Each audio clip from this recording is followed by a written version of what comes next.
अपने लिए करें, कोई भी कर्म अपने लिए किया जाएगा तो उसमें क्या दर्द होगा, तकलीफ भी आएगी, सब आएगी। अगर आप परमार्थ के लिए करेंगे तो अपन को कोई तकलीफ नहीं, लेकिन अपन परमार्थ के लिए करें, अपने लिए तो नहीं करें,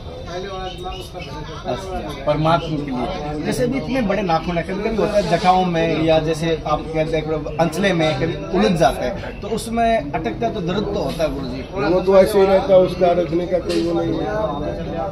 यही है कि जब ये नाखून गर्मी में सूखते हैं तो टूट जाते हैं। अच्छा, क्योंकि हड्डी है।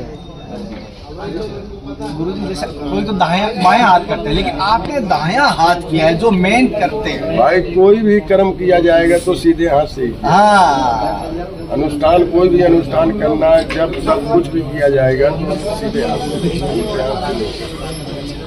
अब गुरु जी एक हाथ तो आपने धर्म के लिए दे दिया, अब दूसरा एक हाथ से सारे नित्य कर्म हो जाता है। हमारा जितना कर्म है सब अपने हाथ से करते हैं। और भोजन प्रसाद, टिक्कर प्रसाद सब अपने कर्म अपने हाथ से हो जाता है, एक हाथ से टिक्कर सब अपने हाथ से करते हैं। या मेरी तरह कभी कभी पैरों से सहारा भी लेते हो? नहीं, पैरों से कोई मतलब नहीं। जब हाथ दिए भगवान तो हाथ से करेंगे।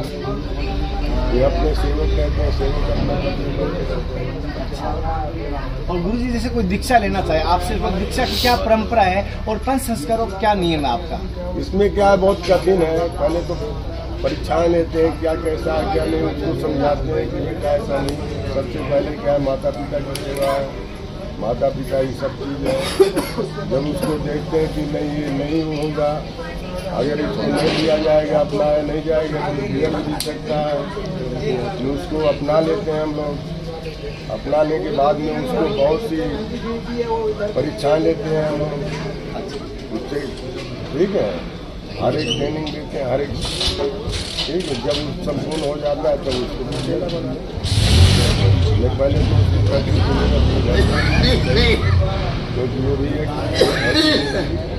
गुरु जी जैसे हर भगत की, हर साधक की इच्छा होती है मोक्ष प्राप्त करने की, मुक्ति प्राप्त करने की।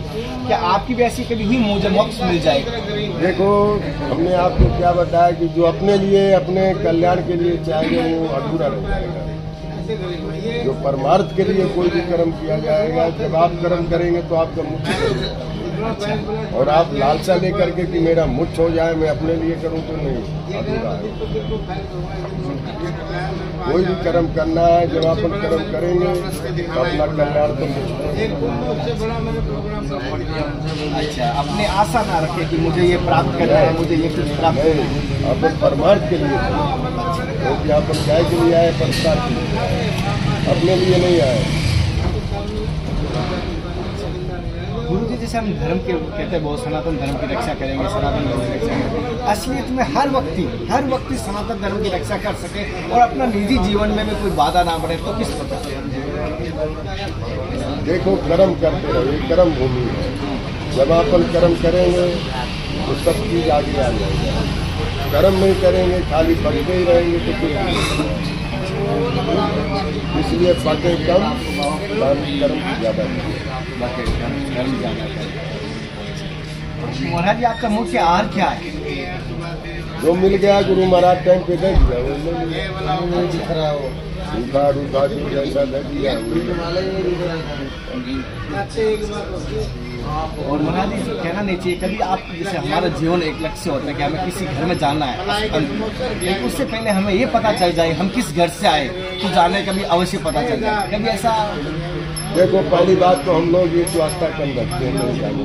अच्छा, जब देखते हैं कि बार बार भगत कहते हैं साल 2 साल हो गए, तो हम लोग यही कहते हैं कि जब तुम्हारा कर्म सही होगा तो अपने आप हम लोग आ जाएंगे और चलेंगे। जाने की व्यवस्था करना। महाराज जैसे आप गाड़ी अपने स्वयं चलाते हो, आप किसी से? नहीं, हम नहीं चलाते, हम क्योंकि अनुष्ठान में हमारे। गुरु जी जैसे कुंभ के बाद आपसे मिलने का या आपके दर्शन करने का, आपकी सेवा का लाभ कैसे उठा सकता है कोई भक्त? हमारा स्थान पड़ता है उज्जैन कोटा रोड में, मालवा जिला, आगर मालवा जिला, आनंदधाम आमला। ओम नमो नारायण। खड़े से और पद अधिकारी है कुछ आप उनको सेवा कर रहे हैं, पद अधिकारी। जैसे गुरु जी ने बताया अपने जीवन के बारे में किस प्रकार बना दी, किस संकल्प को लिया है।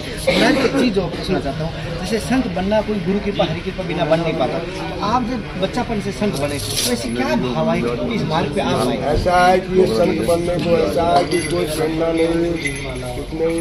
ये क्या है, जैसे अपन कहते हैं कि मानव को 84 लाख भोग करके मानव नहीं पाता।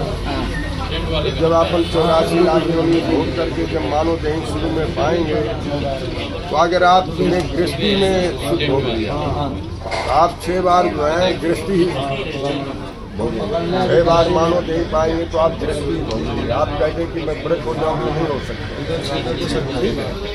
आपने 84 लाख भोग करके अगर मानो नहीं पाया, अगर आपने व्रत हो गए तो आप 6 बार मानो नहीं पाएंगे, 6 बार जो है आप व्रत होंगे। आप चाहें कि हम गृहस्थी होंगे तो नहीं पहुँच सकते। और 6 बार अगर तुम्हारे से कर्म करते बन गया तो 7वीं बार आप क्या है, परमहंस की योनि में पहुंच जाए। हर एक चीज से आप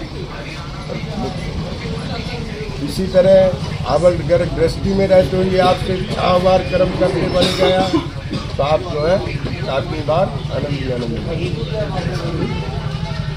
इसलिए परमात्मा माफ करता है, हर एक चीज को देखता है कि क्या कर रहा है।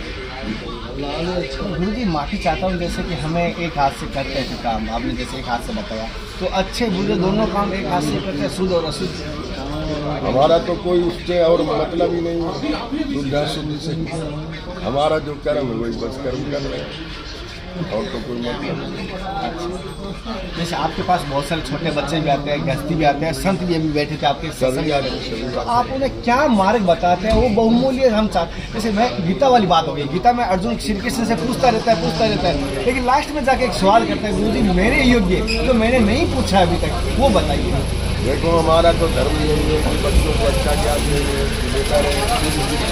सबसे पहले क्या माता पिता है, माता पिता की सेवा करेंगे, क्योंकि पहला गुण तो है माता पिता है।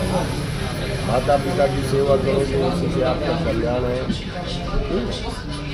अच्छे कर्म करो, अच्छी रास्ता चलो, मर्यादा को पालन करो, जो हमारा शिष्टाचार है उस शिष्टाचार में चलो, आनंद ही आनंद। अगर आपने शिष्टाचार बिगाड़ लिया तो आपको दुख है, अगर बना लिया तो आपको। अच्छा, परम पूज्य गुरु जी का कहना है आपके? हमारे गुरु जी का नाम है महेश जैसे महाराज जी ने उर्द बाहु का संकल्प लिया है और ये जन कल्याण के लिए, हालांकि महाराज जी सत्संग के लिए जीवन का अनुभव बताया किस प्रकार एक संत बने और किस प्रकार इस संत जीवन को जी रहे हैं। बच्चापन के बाल संत है और यहाँ प्रयागराज कुंभ में आए, महाकुंभ कह सकता हूँ ये संजोग। 145 साल बाद हमारे जीवन में ऐसे दर्शन हो रहे हैं, तो संतों का आशीर्वाद हमें जितना मिल रहा है, दर्शन मिल रहा है, सत्संग मिल रहा है, उस ज्ञान रूपी गंगा में आप भी डुबकी लगाइए और अपने बच्चों के साथ देख सको। ऐसे कंटेंट लाने की मेरी कोशिश रहती है। 6 परिवार को कहूँगा, यहाँ पर 3 साल के भी संत मिल रहे हैं, 30 साल के भी मिल रही है, 100 साल के भी मिल रहे हैं, 150 साल के भी संतों के दर्शन हो रहे हैं गुरु कृपा से।